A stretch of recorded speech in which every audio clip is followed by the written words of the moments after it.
how's it going, Fiji? You're the afternoon step with Josie. And of course, I've got more good hits lined up for you, so stay tuned for that. But right now, check this song out, man. It's Golden City coming at you, 200 K, ready for your love, right here on Today FM. I'm ready for the start of something new. I'm ready for your love. I'm ready for your love. I'm ready for your love. Fiji, I'm Josie, your host on the Afternoon Snap, every weekday from 12 till 3 p.m. right here on Today FM, Today's Hit Music. I'm ready for my hands to touch the sky.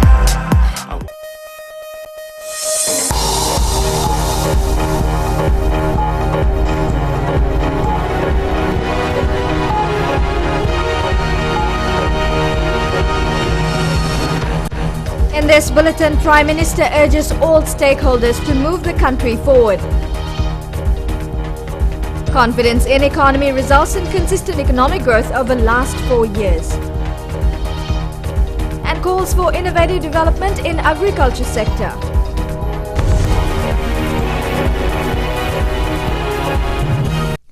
Good evening, I'm Amrita Priyadarshini. This is FBC News. Prime Minister Varange Bainimarama says he intends to run an inclusive government where the needs and concerns of all Fijians are taken into account when formulating policies. While opening the budget forum in Suva this morning, Bainimarama urged stakeholders to contribute towards deciding the government's spending priorities for next year. Vasita Kotewasawasa reports. Less than 2 weeks in office and the new government has attracted a capacity audience to its special budget forum. And Prime Minister Varange Bainimarama took the opportunity to address representatives from the government, businesses, financial sector, civil society and employee groups. No matter who you are, where you come from, what industry or organization you represent, or who you voted for, you are all important to this government. We are all cogs in a great machine, the machine of running a nation. And only by working together in tandem, each of us playing our part, can that machine achieve its maximum capacity and output. Although they were invited to attend the forum, none of the opposition party leaders were present. I've asked my opponents in the parliament to work constructively with me to capitalize on these positive indicators. Whatever our differences, we must share a common vision of a better Fiji. And we owe it to the Fijian people to work as hard as we possibly can in their interests and the interests of our nation.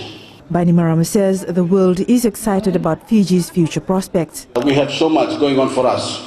Our glorious natural surroundings, our wonderful people, our central position as a hub in the Pacific, an eager and talented workforce destined to become even smarter because of our investment in education.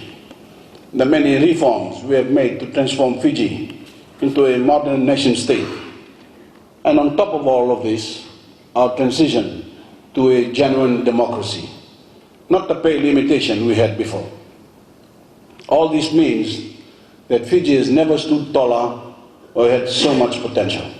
The Prime Minister also spoke about the opening of Parliament on Monday, saying it's a momentous time in Fiji's history. The return of democratic rule and the return of Parliament to this building after 27 years is being seen as bringing history to a full circle and an end to a vicious coup cycle. Vasita Kotewasawasa, FBC News. Growing confidence in Fiji's economy has seen consistent economic growth over the last 4 years. The growth forecast for 2014 is set at 3.8%, which is expected to increase. This coming off a 4.6% growth in 2013. Governor of the Reserve Bank, Barry Whiteside, presented a snapshot of Fiji's economy at the budget forum. Maggie Boyle has the highlights. The 3.8% you see there for 2014 will make it the 5th consecutive year of growth. 3.8 at this time, that forecast was made in March of this year by the Macro Committee.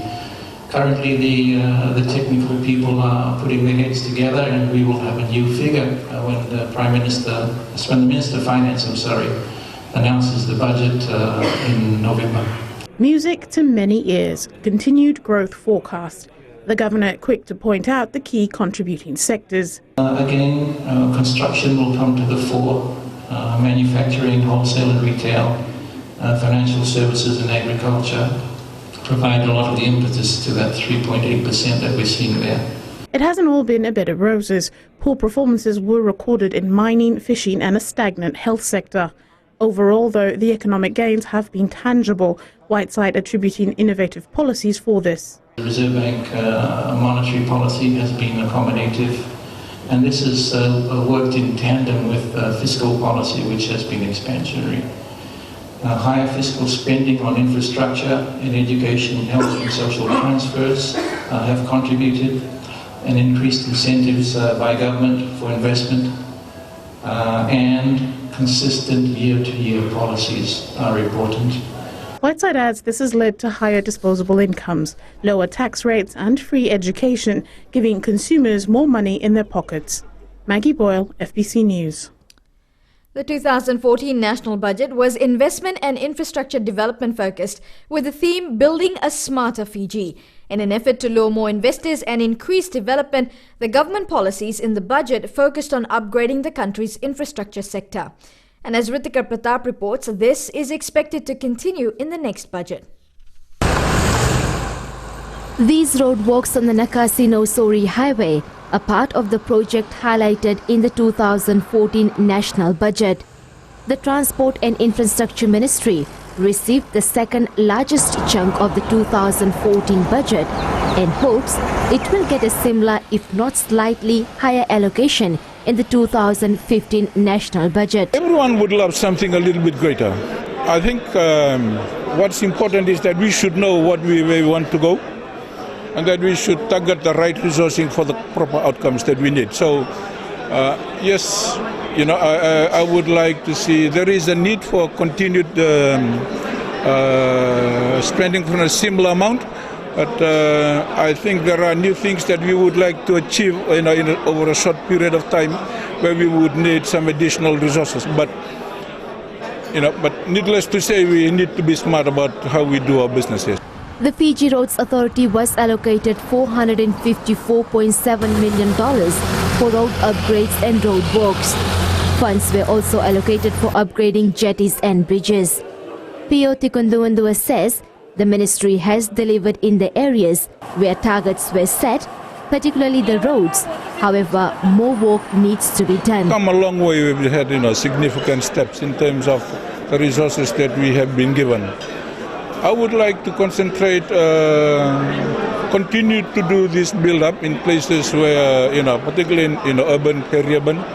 But I would like to see a larger chunk of investment on roads go into the rural areas, primarily for the benefit of the rural users and also for the benefit of those farmers who need better conditioned roads so that they have a better product to take to the market. There are indications from the Finance Ministry that many policies set out in the previous budget, including the 2014 budget to increase investments in Fiji, will continue next year. As you know, the investors would like to go to a country where there is sufficient institutions and likewise infrastructure, because it helps in the reduction of cost of doing business, and that is why this government in the past 8 years and now moving forward, I think will continue to focus on infrastructure development. The ministry says their main focus for the next 4 years remains to upgrade and build roads throughout the country, make electricity and clean water available to all Fijians as stipulated in the 2013 Constitution, and it's hopeful these resources will be made available through the 2015 national budget. Ritika Pratap, FBC News. Well, with parliamentary elections now concluded, direct funding from aid donors and international financial institutions is expected to be more accessible. Permanent Secretary for Finance Philemone Wangamada says there is a considerable pool of funds that Fiji will be able to tap into. Has been mentioned to us about the quantum that is available to Fiji to use for the next 4 years in terms of infrastructure development. But I think it is still being discussed at the ADB board level and likewise World Bank. So it will be it will be premature for me to state it, but it will, I can say that very conservatively, it will be perhaps more than 100 million. I can just say it will be probably between 100 to 400 million. And Wangamala keen to point out Fiji's economic growth despite the donor door being shut. Even then, we were able to lift the performance of the economy to where we are now, growing by 4.6% last year, growing by 3.8% this year forecast.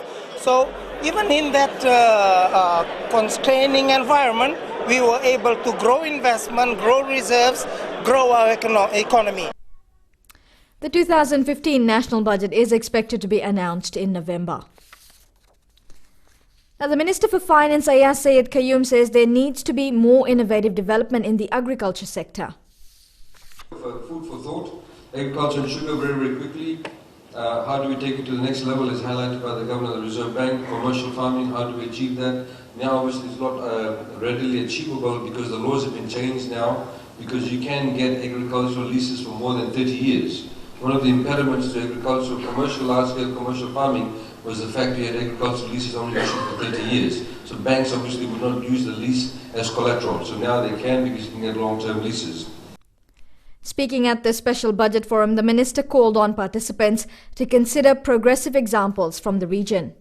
Perhaps we need to talk about a single buying entity, because at the moment we see, for example, a lot of the farmers are getting disincentivized because of the middlemen cutting down prices. So should we have perhaps a single buying house, as for example the Australian Wheat Board had done for a number of years? It became highly successful, so the farmers were actually given a particular set price so they could feel comfortable about that. Crop liens at the moment are limited only to sugar. We need to expand crop liens to other areas so farmers can get paid even before they plant the seed or as soon as they plant the seed. Sayed Qayyum also alluded to focusing on other key areas such as tourism, manufacturing, fisheries and forestry. Fiji Revenue and Customs Authority CEO Chitoko Tikulevu is hoping there would be some progress in the tax-free zones after the special budget forum today. The Tavua to Korovo region is one of the TFZs identified in the 2014 budget. I think that the challenge really is, it's interesting to see really the takers in terms of numbers that will come on board. Whether these tax-free zones is the way, perhaps we can look at other things in terms of fully developing these tax-free zones as a package, if you like. Tikulevu was one of more than 120 participants at the special budget forum in Suva today. Coming up, FSC reviews cane payment system.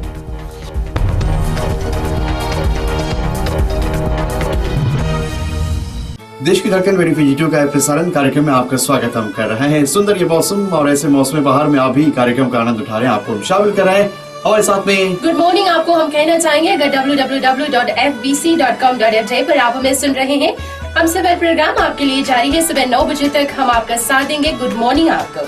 अपने दिन की शुरुआत हमारे साथ कीजिए। Radio Fiji पर हम सफर programme हर सुबह 6 से 9 बजे तक। Join us.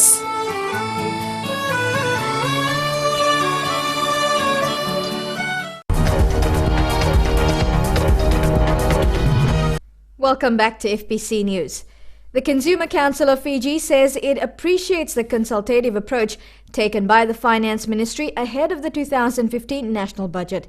Chief Executive Pramila Kumar says having all the players under one roof provides an opportunity to put consumer-related issues across.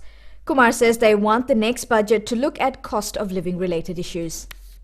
Duty reductions that are generally given by the government gets passed on to the consumers, because this has been really a major issue for the council, because often we find that the intentions are good, that yes, we've reduced the duty and therefore consumers will benefit, but we don't see that, and at the end of the day both the government and the consumers are the losers.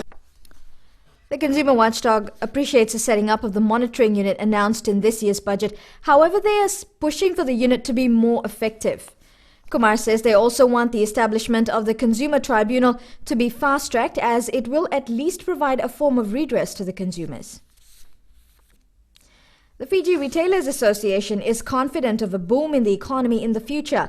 Association President Himmat Lodhia says retailers welcome the special budget forum, which enables them to raise their concerns with the government and other stakeholders. There are small, minor issues that I think we can iron out. Such as licensing, business licensing, the regulations surrounding some of these licensing arrangements and all that. So I'm sure that those things are small things that can be ironed out very easily. More than 120 participants from the government and other interest groups are attending the special budget forum, which is part of preparatory works of the 2015 national budget. Crushing at the Penang sugar mill in Raki will end on Thursday. The acting Sugar Industry Tribunal Anu Patel has ordered the Fiji Sugar Corporation to terminate crushing at the country's smallest sugar mill on Thursday. Patel made the order after consulting the Chief Executive of the Sugarcane Growers Council and the Executive Chairman of the Fiji Sugar Corporation. All growers and gangs in the Penang mill area have been urged to make every effort to harvest all cane and deliver it to the mill by Wednesday. Crushing is continuing at the remaining 3 sugar mills. The Fiji Sugar Corporation says a major decline in world market prices is of a major concern this year. And this has led to a review of cane payment to ensure FSC maintains the confidence of farmers in the industry. Christopher Chand has more. An increase in the global supply of sugar from other markets has brought down global prices significantly, and Fiji has not been spared. If I compare the price that we got paid last season to what we're getting paid for this season, the price difference is in the region of -30 to 32%. It may take another season or two for the prices to normalize. Khan says the tons cane to ton sugar, or TCTS, has improved from 9.1 last year to 8.2 this season. This has helped cushion the price shock with the extraction of more sugar. But what we're trying to do is make sure that the confidence of the farmers is not lost. So what we're doing is we're restructuring our prices on a longer term so that at least the farmers get a good return for their crop. Sugarcane farmers are hoping to receive their final cane payment for last season at the end of the month. So far they have received $82.12 per ton of cane. FSC is hoping to maintain a structured price to keep the confidence in the industry despite global prices declining. Christopher Chand, FBC News. Fiji military forces will be testing the firing of its new howitzer 105mm guns on Monday. Chief of Staff Lieutenant Colonel Sitiveni Ngiliho says the exercise will be carried out in preparation for the Fiji Day celebrations scheduled for Friday. He says the public should not be alarmed when the new weapons will be fired at Queen Elizabeth Barracks and Albert Park on Monday. The 6 guns worth $10.2 million were donated by the South Korean government earlier this week. The weapons replaced the almost 100 years 25-pounders which the army has used as ceremonial guns. Now, weather experts are saying that the current dry spell affecting some parts of the country proves that Fiji is in fact going through a drought, although the Nandi Weather Office is saying it's not a drought. The dry spell started from May, and despite some rain this week, the dry spell is expected to continue until February. Christopher Chand reports. We call this, technically it's a meteorological drought. It's a deficiency in rainfall. We better leave it at that, otherwise everybody is going to kind of come up with their own terms. The Weather Office maintains the prolonged dry spell is not a drought, but one weather expert says the signs are already evident that the country has been affected by a drought. We've had a long period of very much below average rainfall going back to May of this year right across the country. Recent rain in the last couple of days has done little to alleviate that. And so I don't see any issue with calling it a drought. Let's not go there yet. We're still monitoring the signs at this stage. It's still a meteorological. We've got some rains, and we're certainly going to get some more rains as we move into a wet season. Wangai Delua says if water goes below critical level, that is when they go into a hydrological drought. And this is when they are likely to call it a drought. Some weather experts may say that long period can be termed a drought. Look, This is a dry spell. It's a meteorological drought, technically. As I said, certain places, they will argue that they've got a hydrological drought or a drought, a full stop. But let's leave it at that. Well, look, I would call it a drought. I'm a meteorologist and I think I could call it a drought. I'm not the government. The government has certain promulgations that would go into effect if a drought was declared. So if an area is declared a drought affected area, then there will be requirements for the government to assist people in those areas.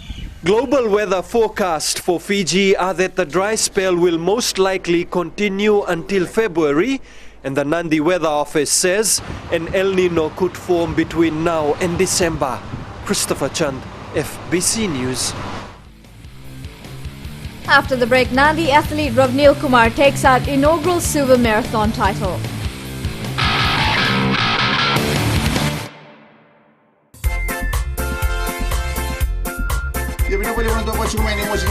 FM number 2 en serie ng una ni Remanda kay Central Rental sa po ka nero sa mga minichi me ba na koloko.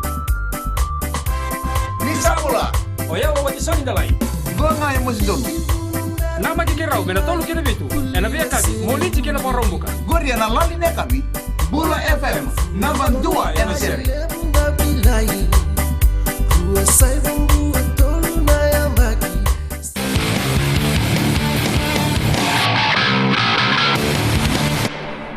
Welcome to FBC Sports. Fiji will face arch rivals New Zealand in the Oceania Sevens final in Australia tonight. The Shadow national side defeated Samoa 24-12 in the first semi-final encounter, while New Zealand edged the host 19-14. The Cup final will kick off at 7 p.m. tonight. Now, meanwhile, the Telecom Fijiana side recorded its third win out of 5 games, thrashing Samoa 31-0. The BLK Nandronga rugby side has retained the HFC Bank Fairbrother title after defeating Namosi 43-5 this afternoon.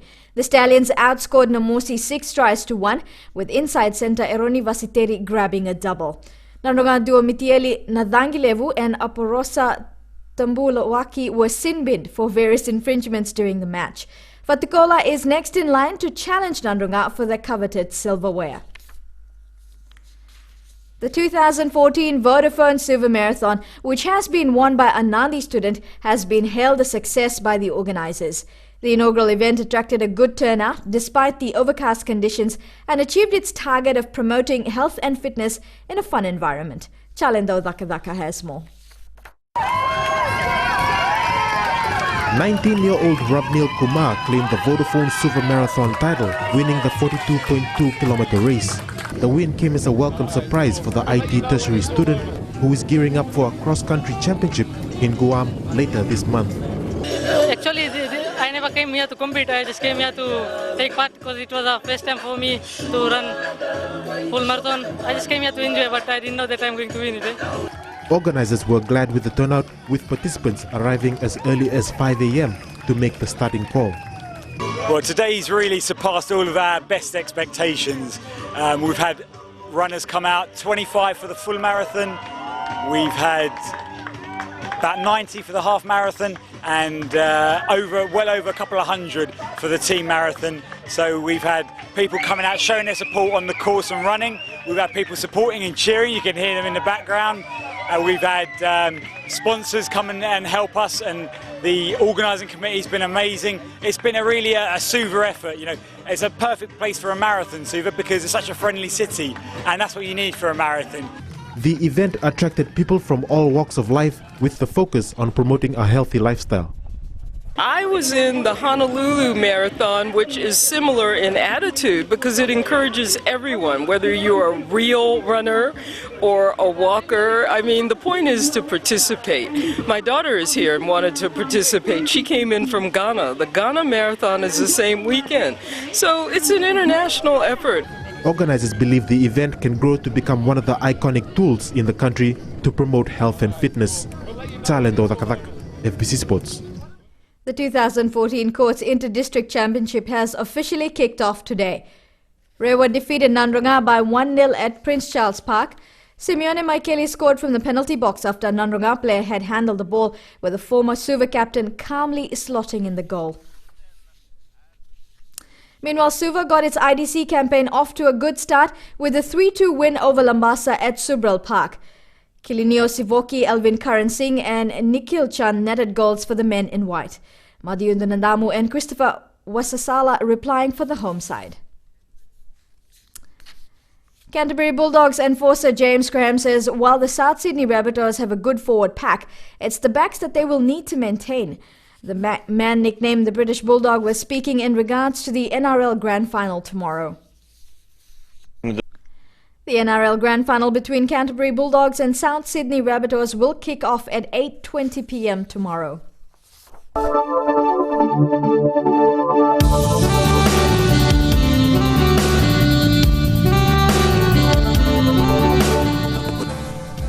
Occasional showers affected Kandavu, Lau and Lomaiviti group and the interior and eastern parts of the larger islands today. Elsewhere, fine weather apart from isolated afternoon or evening showers prevailed. Lambasa was a toasty 32 degrees this afternoon. Most other centres also had warm temperatures today. Fine conditions will prevail tomorrow for the Fiji group apart from afternoon showers in Savu Savu. The forecast for Monday, fine apart from brief showers over the eastern parts and interior of the larger islands. The main points again, Prime Minister Bainimarama has urged all stakeholders at a special budget forum to contribute towards deciding the government's spending priorities for next year. Permanent Secretary for Finance Philemon Wangamada says there is a considerable pool of funds that Fiji will be able to tap into now that parliamentary elections have taken place. And the Acting Sugar Industry Tribunal, Anu Patel, has ordered the Fiji Sugar Corporation to terminate crushing at Rakiraki's Penang Sugar Mill on Thursday. Remember, you can send us newsworthy pictures and videos on email citizens@fbc.com.fj or share it with us via our Facebook page FBC News. If you're on Twitter, follow and tweet us your news tips at FBC News or hashtag FBC News. That's all from us. Good night.